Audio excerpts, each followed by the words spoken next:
Jangan kita, wah anak Tuhan, orang Kristen, aku anak raja diberkati. Yes, tapi saudara, ada yang lebih. Itu hanya perkara dunia, perkara sementara di dalam dunia ini. Kita akan melihat bagaimana seorang kaya yang selalu berpakaian jubah ungu dan kain halus, dan setiap hari ia bersukaria di dalam kemewahan.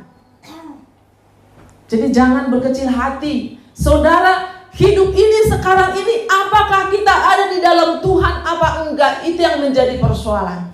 Apakah kita sudah berpikir bagaimana hidup kita ke depan? Jangan kita berpikir, oh saya masih muda. Beberapa hari ini saudara, beberapa bulan ini, banyak sekali yang tiba-tiba masih muda, umur sekian. Kemarin umur 48, ada umur 34.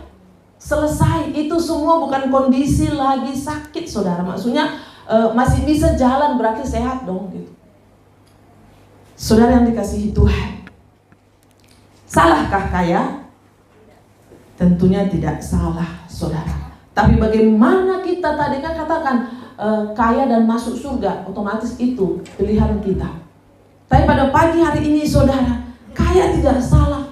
Tapi apakah di dalam semua yang kita miliki ini, apakah kita melibatkan Tuhan? Apakah kita sudah percaya menerima Tuhan Yesus sebagai Tuhan dan Juru Selamat kita? Itu yang menjadi tanda tanya di dalam hidup kita. Bapak Ibu yang dikasihi Tuhan, Abraham kaya, ya kan?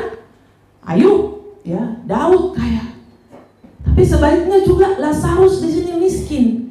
Tapi saudara, dia percaya kepada Tuhan. Saudara, kita melihat bagaimana akhir hidupnya.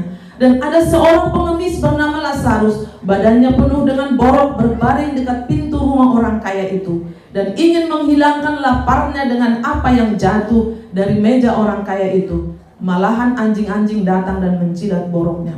Saudara, betapa mengerikan. Orang kaya di sini tidak disebutkan namanya siapa, tapi yang jelas orang miskin itu namanya Lazarus.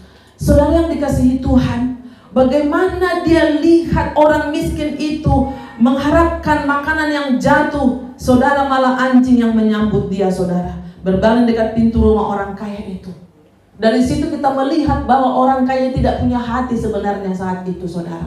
Kenapa kita katakan, ya kalau dia orang yang punya hati untuk ini saudara, pasti dia tidak membiarkan, ya, dia ingin menghilangkan laparnya dengan apa yang jatuh dari meja orang kaya itu. Makanya saudara, jika kita diberkati jangan pelit saudara. Mari kita berbagi selagi masih hidup. Kalau sudah mati kita tidak bisa berbagi lagi. Ya, lanjut.